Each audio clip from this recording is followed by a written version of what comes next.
नमस्कार दोस्तों।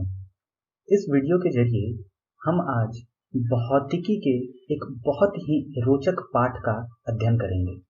वह पाठ है प्रकाश और उसका परावर्तन।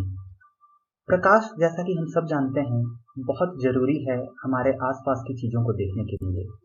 इससे हम किताबें देख सकते हैं, मेज देख पाते हैं, आसपास के लोगों को देख पाते हैं। और अगर प्रकाश ना हो तो चारों तरफ अंधेरा ही अंधेरा होता है। प्रकाश के परावर्तन के नियम का उपयोग हम अपनी दिनचर्या में बखूबी करते हैं, चाहे वो अपने सर के पीछे के बालों को देखना हो दो दर्पणों का उपयोग करके, या फिर अपनी गाड़ियों में लगे शीशों से पीछे से आने वाली गाड़ियों को देखना हो। आइए अब प्रकाश के परावर्तन के पीछे के नियमों को समझें। जैसा कि आप देख रहे हैं, एक टॉर्च से प्रकाश की किरणें एक दर्पण पर आपतित हो रही हैं, आ रही हैं, और फिर टकराने के बाद परावर्तित हो जाती हैं। तो वो कोण जो इस अविलंब और इस आपतित प्रकाश की किरण के बीच बन रहा है, इसे हम कहते हैं आपतित कोण। आपतित कोण। और वो कोण जो परावर्तित किरण और उसी अविलंब के बीच बन रहा है, उसे हम कहते हैं परावर्तित कोण।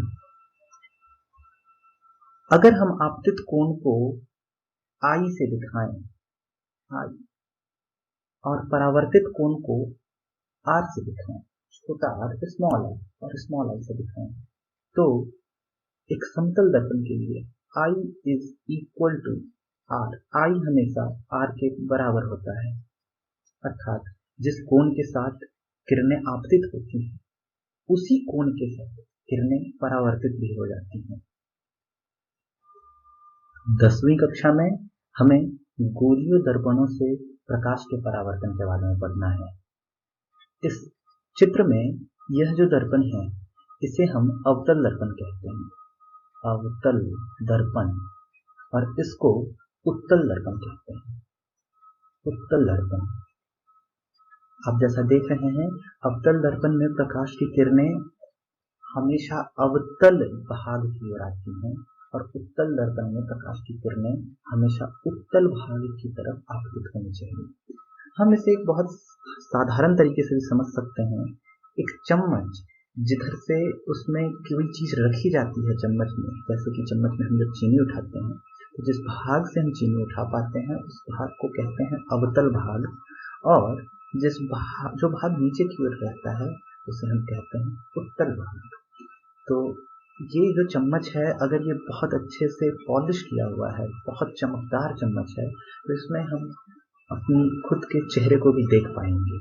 तो जैसा कि यहाँ एक चित्र में दिखाया जा रहा है कि अगर आप चम्मच को अपने चेहरे की ओर करके पकड़ के रखें, और दोनों दो तरीकों से, एक बार अवतल भाग और एक बार उत्तल भाग की तरफ से, तो आपको अपना चेहरा दिखाई देगा, पर दोनों चेहरों में बहुत अंतर होगा। हम इसके बारे में आगे चर्चा करेंगे। आइए अब देखते हैं अवतल दर्पण से प्रकाश का परावर्तन। तो ये दर्पण जो हम देख रहे हैं दोस्तों, ये एक अवतल दर्पण है, और जब भी अवतल दर्पण से के सामने समानांतर प्रकाश की किरणें आती हैं, समानांतर प्रकाश की किरणें किसके समानांतर? अपने मुख्य अक्ष के। मुख्य अक्ष, यह मुख्य अक्ष है दोस्तों। तो इस मुख्य अक्ष के समानांतर जो भी प्रकाश की किरणें आती हैं, वो फोकस की ओर केंद्रित हो जाती हैं। यह जो F यहाँ लिखा है दोस्तों बड़े अक्षरों में, ये फोकस है, इसकी ओर केंद्रित हो जाती हैं समानांतर प्रकाश की किरणें। ये जो C लिखा है दोस्तों, ये C को कहते हैं सेंटर ऑफ कर्वेचर, अर्थात वक्रता केंद्र। यह वक्रता केंद्र यह बतला रहा है दोस्तों कि यह अवतल दर्पण जिस भी बड़े से गोले का अंश होगा, उस गोले का केंद्र कहाँ पे है, तो C उसका केंद्र है।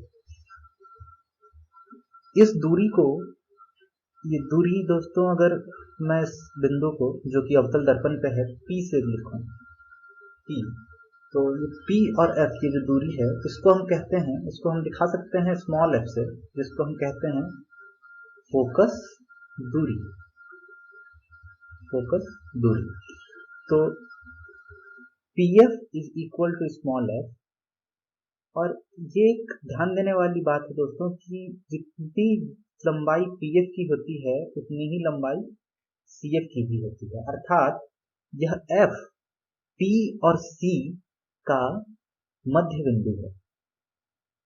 तो हम ऐसा लिख सकते हैं दोस्तों कि PC is equal to 2 into PF, और अगर इस PC को हमने स्मॉल c से दिखाया तो, और PF को स्मॉल f से, जैसा हम पहले दिखा चुके हैं, तो F is equal to C/2 ऐसा हो जाएगा। ये स्मॉल c जो मैं लिख रहा हूं दोस्तों, ये स्मॉल c ये दूरी है, ये इस दूरी को कहते हैं स्मॉल c, और इसका अगर नाम मैं बताऊं आपको तो इसको हम कह सकते हैं वक्रता त्रिज्या। तो ये स्मॉल c वक्रता त्रिज्या है दोस्तों।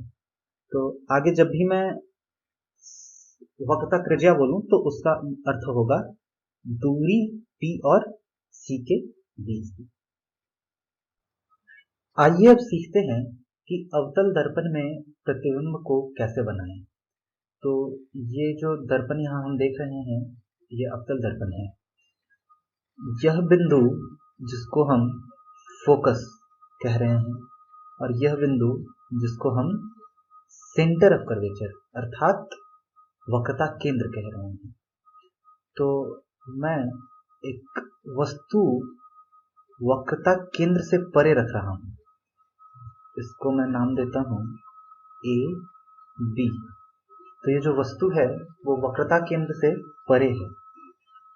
तो इस वस्तु से बहुत सारी किरण निकलेंगी तो जो कि हर दिशा में जाएंगी, पर हमें बस 2 किरणों को लेना है।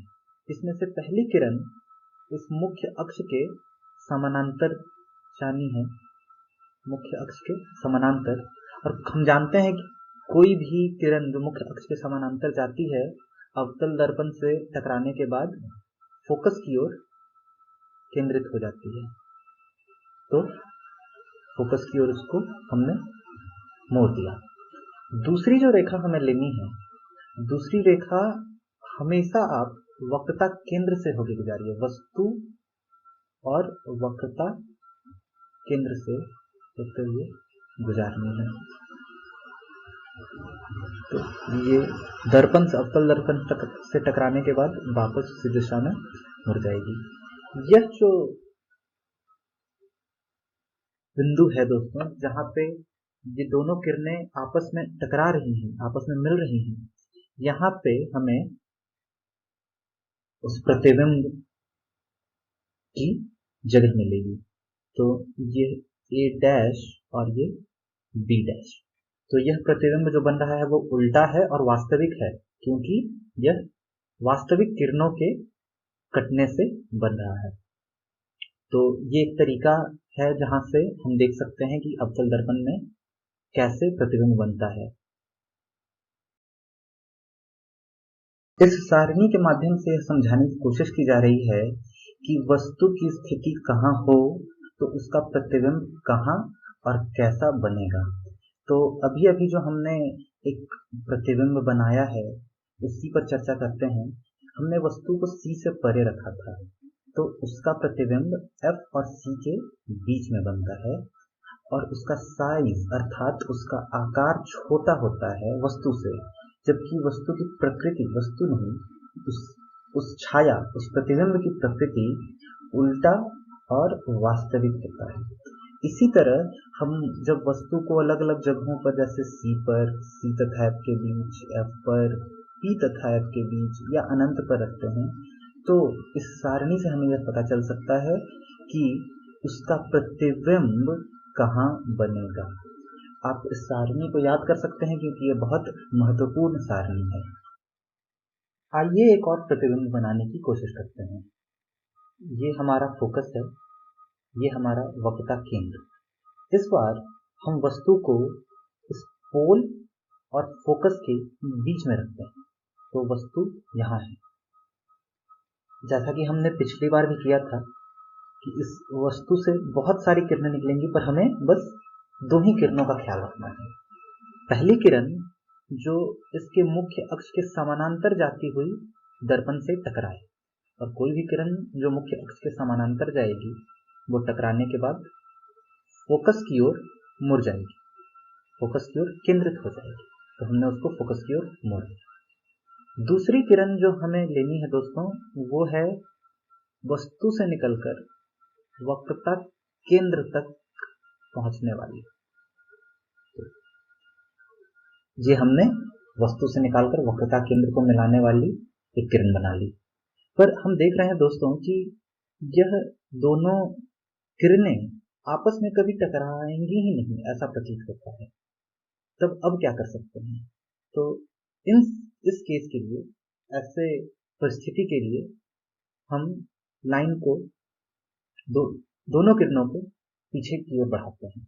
तो इस ब्लू कलर की लकीर को जब हम पीछे की ओर बढ़ा रहे हैं, किरण को जब हम पीछे की ओर बढ़ा रहे हैं, तो ये दर्पण से टकरा गई, और टकराने के बाद ये फिर से वापस लौट आएगी। पर जब इसको हम टूटी हुई लकीर से और पीछे की ओर बढ़ाने की कोशिश करते हैं,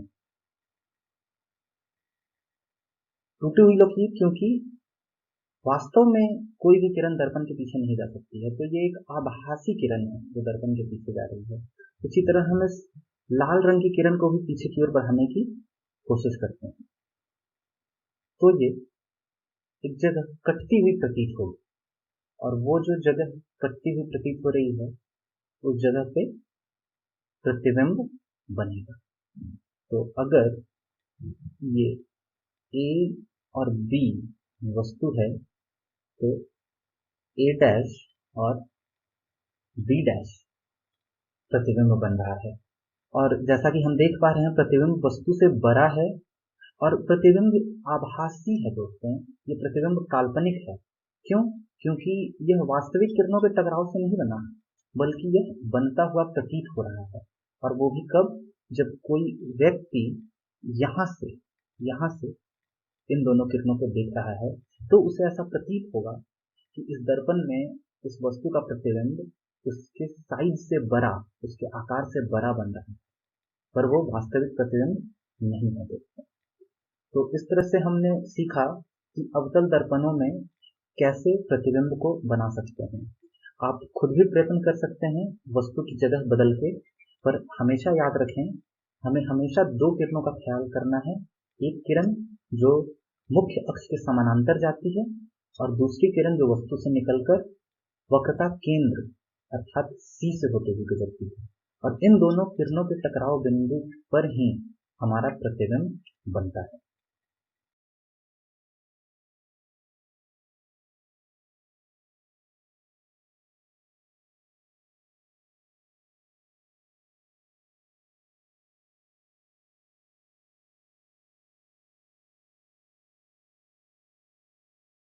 यहाँ हम देख सकते हैं दोस्तों कि जब वस्तु को अलग अलग जगहों पर रखा जा रहा है, तो उसका प्रतिबिंब कहाँ बन रहा है।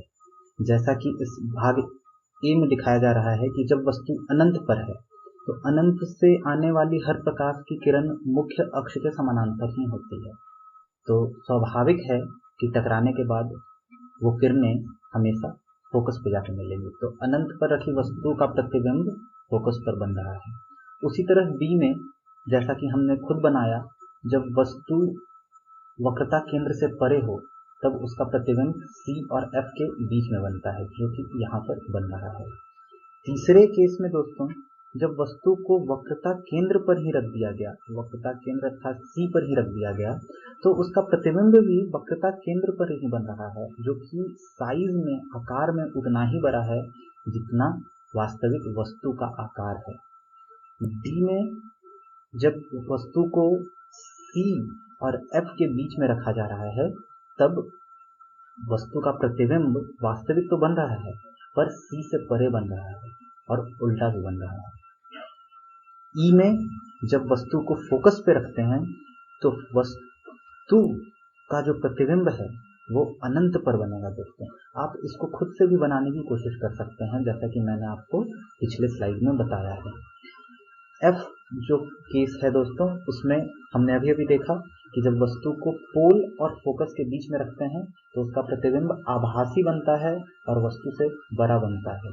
ए डैश बी डैश यहाँ इस वैसा दिखाया गया है। आइए अब समझते हैं उत्तल दर्पणों से प्रकाश का परावर्तन कैसे होता है। तो उत्तल दर्पण में भी मुख्य अक्ष यही है जैसा अवतल दर्पण में होता है। मुख्य अक्ष उसको कहते हैं जो पोल, ये पोल यहाँ पे, और फोकस, पोल और फोकस या पोल और वक्रता त्रिज्या को मिलाने वाली रेखा है, वही मुख्य अक्ष कहलाती है। और कोई भी समानांतर, इस मुख्य अक्ष के समानांतर आने वाली ये प्रकाश की किरणें यहाँ भी फोकस की ओर ही केंद्रित होना चाहती हैं, पर ये दूसरा भाग जो है, ये भाग जो है इस दर्पण का, वो कालिक किया हुआ है। इधर प्रकाश की किरणें नहीं आ सकती, तो हर प्रकाश की किरण परावर्तित हो रही है विपरीत दिशा में। पर जब उस परावर्तित किरण को आप पीछे की ओर बढ़ाएंगे तब ये फोकस की ओर ही केंद्रित होती हुई दिखाई देगी, प्रतीत होगी। ये एक काल्पनिक सोच है, ये वास्तविकता नहीं है, ये काल्पनिक तरीके से मैं इस किरण को पीछे की ओर बढ़ा रहा हूँ, दर्पण के पीछे की ओर बढ़ा रहा हूँ, तो ये फोकस की ओर केंद्रित होती हुई दिखेगी। वक्रता त्रिज्या को मैंने यहाँ सी से दिखाया है। ये जो पोल और फोकस के बीच की दूरी है, यहाँ पर इसको भी फोकस कहते हैं, फोकस। उसी तरह यह है जिस तरह से हमने अवतल दर्पण में देखा था। आइए अब देखते हैं कि उत्तल दर्पण से कैसे किसी वस्तु के प्रतिबिंब को बनाया जा सकता है। तो हम वस्तु को इस उत्तल दर्पण के सामने रखते हैं, माना कि ये AB वस्तु है। तो जैसा कि हमने अवतल दर्पण में किया था दोस्तों प्रतिबिंब बनाने के लिए, वैसा ही यहाँ भी करेंगे। चूंकि यहाँ से बहुत सारी प्रकाश की किरणें निकल रही हैं, पर हमें बस 2 प्रकाश की किरणों को ही लेना है। एक प्रकाश की किरण जो कि समानांतर जानी चाहिए मुख्य अक्ष के, पर ये जब टकराएगी, ये समानांतर किरण जब उत्तल दर्पण से टकराएगी तो यह दाहिनी ओर नहीं आ सकती दोस्तों। क्यों? क्योंकि यह भाग तो कालिक किया है, तो यह दाहिनी ओर नहीं आएगी, यह टकरा करके वापस चली जाएगी। पर आप जब इसको वापस मोड़ें तो इसका जरूर ख्याल रखें कि उस वापस मुड़ी हुई रेखा को जब सीधी दिशा में पीछे की ओर बढ़ाएं तो वो फोकस से होकर गुजरनी चाहिए, दूसरी किरण जो हमें लेनी है दोस्तों, वो वस्तु से निकलती हुई वक्रता केंद्र तक पहुंचनी चाहिए। तो हम कोशिश करेंगे मिलाने की, पर जैसे ही हम यहाँ पहुंचेंगे यह जो किरण है वो उत्तल दर्पण से टकरा जाएगी और वापस लौट जाएगी। पर जब आप उस वापस लौटी हुई किरण को भी पीछे की ओर बढ़ाएंगे तो वो वक्रता केंद्र से होकर गुजरनी चाहिए। ये जो टकराव बिंदु मिला है, ये टकराव बिंदु हमें बताता है कि प्रतिबिंब कहाँ पे बन रहा है। तो ये A' B' मैंने लिखा है उस प्रतिबिंब को जो कि वस्तु से छोटा है और काल्पनिक है। काल्पनिक क्यों?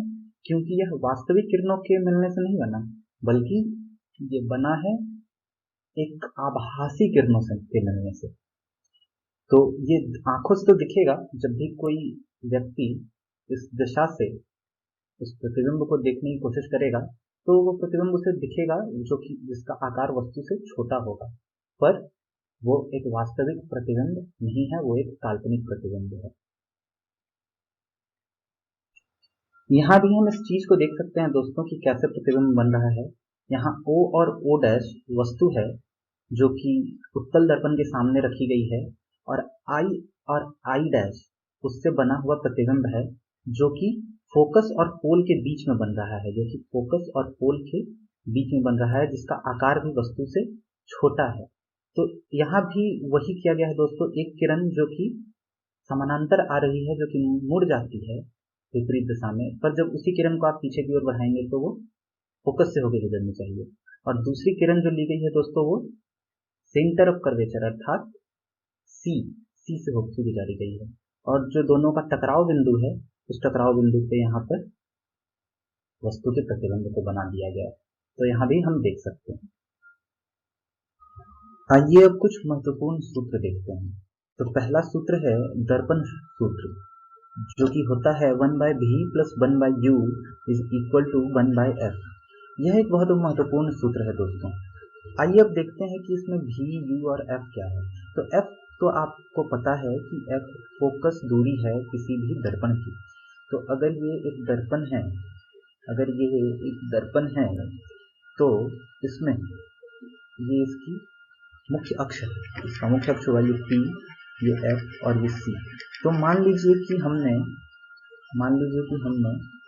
यहाँ पे वस्तु को रखा है, यानी कि AB यहाँ पे रखा है। तो जो पोल से इस वस्तु की दूरी है उसको हम कहते हैं U। और मान लीजिए इसका प्रतिबिंब यहाँ बन रहा है, जैसा कि हमें पता है इसका प्रतिबिंब यहाँ बन रहा है। तो इस दूरी को कहते हैं v। पोल से प्रतिबिंब की दूरी को कहते हैं v, और पोल से ही इस वस्तु की दूरी को कहते हैं u। और f तो आप लोगों को पता है कि f कहते हैं पोल से फोकस की दूरी को। तो ये जो दर्पण सूत्र हमने यहाँ लिखा, ये बहुत ही महत्वपूर्ण दर्पण सूत्र है, इसे आप याद कर लें। दूसरा जो सूत्र है वो है आवर्धन सूत्र। आवर्धन अर्थात कि जो दर्पण है वो किसी भी वस्तु को कितना बड़ा या कितना छोटा दिखा सकता है। तो अगर आवर्धन 1 से कम है तो वो छोटा दिखाएगा, और अगर आवर्धन 1 से ज्यादा है तो इसका मतलब वो वस्तु को उसकी आकार से बड़ा दिखाएगा। जो उसकी छाया बनेगी वस्तु की वो उसके आकार से बड़ी बनेगी अगर आवर्धन 1 से ज्यादा है तो हम लोग आवर्धन को h' और जो कि जहाँ h' प्रतिबिंब की ऊंचाई और h बिंब की ऊंचाई है, तो आवर्धन को हम लिखते हैं एक बटे के रूप में h'/h, जिसको -v/u भी लिखा जा सकता है। आप इसको भी याद कर लें, ये भी एक बहुत महत्वपूर्ण सूत्र है। अब आइए दोस्तों परिचित होते हैं चिन्ह परिपाटी से। तो चिन्ह परिपाटी बहुत ही महत्वपूर्ण जरिया है एक प्रश्न को हल करने का। प्रकाश, आपका जो ये चैप्टर है, आपका जो ये हमारा पाठ है प्रकाश और उसका परावर्तन, उसके अंदर तो देखते हैं कि ये चिन्ह परिपाटी क्या है। तो ये m और n, ये जो है हमारा दर्पण है, ये mm हमारा दर्पण है। तो और ये x' और x जो है वो मुख्य अक्ष है इस दर्पण का। तो मुख्य अक्ष के ऊपर की दिशा में कोई भी दूरी अगर हम नापते हैं ऊपर की दिशा में, तो वो धनात्मक होता है, पॉजिटिव होता है दोस्तों वो। और अगर उसी मुख्य अक्ष के नीचे की ओर कोई दूरी नापी जाए तो वो ऋणात्मक अर्थात निगेटिव होता है, ऋणात्मक। यह पहली चिन्ह परिपाटी है। दूसरी ध्यान देने वाली बात यह है दोस्तों कि अगर कोई भी दूरी हम पोल से ले रहे हैं, और हर दूरी पोल से ही लेते हैं, तो जो भी पोल से दूरी अगर हम बाईं ओर ले रहे हैं, बाईं ओर अर्थात प्रकाश के आपतित दिशा से उल्टी दिशा में अगर कोई भी दूरी हम नापते हैं, कोई भी दूरी हम मापते हैं, तो वो ऋणात्मक होती है। ऋणात्मक क्यों? क्योंकि हम आपतित प्रकाश की दिशा के विपरीत दूरी नाप रहे हैं, तब वो ऋणात्मक होती है, निगेटिव होती है। और जब किसी दूरी को पोल से प्रकाश के आपतित किरण की दिशा में ही नापा जा रहा है, तो ऐसे देखिए हम दाईं ओर इसको ले रहे हैं, तो ये पॉजिटिव अर्थात धनात्मक दूरी है। तो यहाँ पूरी तरीके से हम चिन्ह परिपाटी को एक ही चित्र के अंदर देख सकते हैं कि ऊपर ली हुई दूरी पॉजिटिव होती है, धनात्मक होती है, नीचे ली गई दूरी ऋणात्मक होती है। पोल से बाईं ओर ली गई दूरी, बाईं ओर अर्थात हमेशा आप समझिए आपतित किरण की दिशा के विपरीत दिशा में ली गई दूरी ऋणात्मक, और उसी दिशा में ली गई दूरी, उसी दिशा मतलब आपतित किरण की दिशा में ही ली गई दूरी, मापी गई दूरी धनात्मक होती है। तो ये है चिन्ह परिपाटी। हम इसका उपयोग करके बहुत सारे प्रश्नों का हल कर सकते हैं। आइए दोस्तों अब एक प्रश्न हल करते हैं। इस प्रश्न में कहा गया है किसी ऑटोमोबाइल के पीछे का दृश्य। ऑटोमोबाइल अर्थात कोई गाड़ी, जैसे बस, ट्रक, ट्रैक्टर, कुछ भी। किसी ऑटोमोबाइल में पीछे का दृश्य देखने के लिए उपयोग होने वाले उत्तल दर्पण की वक्रता त्रिज्या अर्थात सी, रेडियस ऑफ कर्वेचर 3 मीटर है। यदि एक बस इस दर्पण से 5 मीटर की दूरी पर है तो प्रतिबिंब की स्थिति, प्रकृति तथा साइज ज्ञात करिए। स्थिति मतलब कि भी, प्रकृति मतलब वो वास्तविक है, उल्टा है, सीधा है, और साइज अर्थात वो वस्तु से छोटा अथवा बड़ा है। तो यहाँ से हम कुछ चीजें जो ज्ञात कर सकते हैं वो ये है कि वक्रता त्रिज्या, यहाँ मैंने उसको r से दिखाया है, वक्रता त्रिज्या 3 मीटर है और इसको पॉजिटिव धनात्मक लिया है हमने। बिंब दूरी अर्थात वस्तु की दूरी u और जो कि ऋणात्मक है, ऋणात्मक 5 मीटर। देखते हैं क्यों मैंने यहाँ ऋणात्मक लिखा उसको दोस्तों। तो ये एक उत्तल दर्पण है, तो उत्तल दर्पण को हम ऐसा बना सकते हैं। यहाँ हमने उत्तल दर्पण रखा, ये उत्तल दर्पण का मुख्य अक्ष हुआ। प्रकाश की किरण हमेशा इसके उत्तल भाग की ओर आ रही है। अब देखते हैं, कहा जा रहा है कि वक्रता त्रिज्या 3 मीटर है। तो वक्रता त्रिज्या जो यहाँ r से मैंने दिखाया है, जो कि हम पहले c से देख रहे थे, यहाँ इसको r से ही दिखाते हैं। ये वक्रता त्रिज्या हम हमेशा पोल से जब इधर की ओर दूरी मापेंगे तो ये दूरी प्रकाश के किरण की दिशा की दूरी में ही, प्रकाश की किरण की दिशा के जैसी ही है, तो ये दूरी धनात्मक है, पॉजिटिव दूरी है। अगर कोई दूरी हम इधर नापेंगे तो ये प्रकाश की किरण की दिशा के विपरीत दिशा में होगी ये दूरी, तो ये ऋणात्मक दूरी होगी।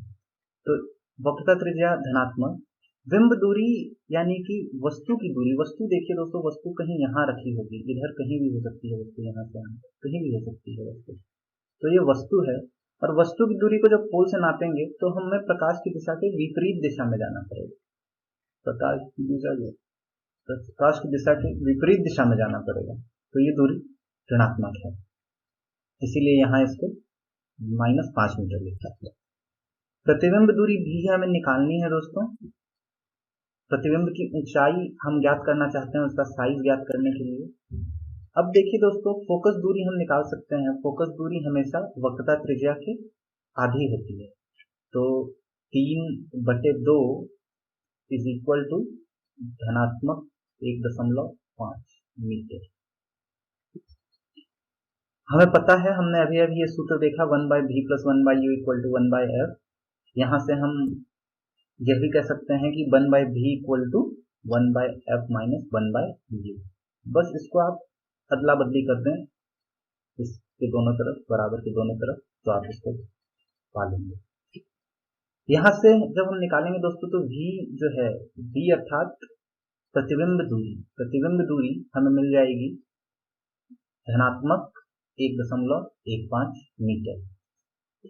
और आवर्धन हम क्यों निकालना चाहते हैं, ताकि हम उसका साइज निकाल सकें। तो आवर्धन का फॉर्मूला अभी अभी हमने देखा था, सूत्र उसका अभी अभी हमने देखा था, इज इक्वल टू -v/u। इसको हम यहाँ पर इतना लिख सकते हैं दोस्तों। बस आप उन सारी जो आपको द्रव्यमान मिला था ऊपर में v का, u का, उसको बस आपको यहाँ पर रख देना है। तो इस तरह से आपको आवर्धन मिलेगा +0.23। ये 0.23 यह बतला रहा है दोस्तों कि जो प्रतिबिंब है वो वास्तविक वस्तु से इतना गुना छोटा है, या वास्तविक वस्तु का इतना गुना है। अर्थात अगर वस्तु AB साइज का है, AB उतना बड़ा है, तो इसका प्रतिबिंब बनेगा 0.23 गुने AB। तो इस प्रश्न में दोस्तों वस्तु का आकार नहीं दिया है, वस्तु का साइज नहीं दिया, तो उत्तर लिखने के लिए हम ऐसा लिख सकते हैं कि प्रतिबिंब का आकार वस्तु के आकार का 0.23 गुना है। तो इस तरह से हमने देखा दोस्तों कि प्रतिबिंब की स्थिति अर्थात v + 1.15 हमें मिला। तो हमने स्थिति स्पष्ट कर ली।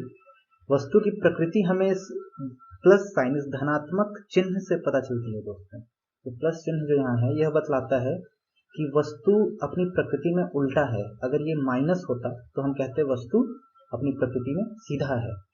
तो ये प्लस साइन हमें बतला रहा है दोस्तों कि ये वस्तु जो प्रतिबिंब है वो उल्टा है प्रकृति में।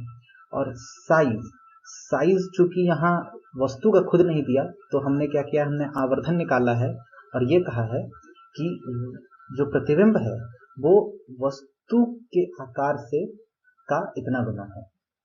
तो इस तरह से हम इस प्रश्न को हल कर सकते हैं दोस्तों। तो इस कक्षा में इतना ही।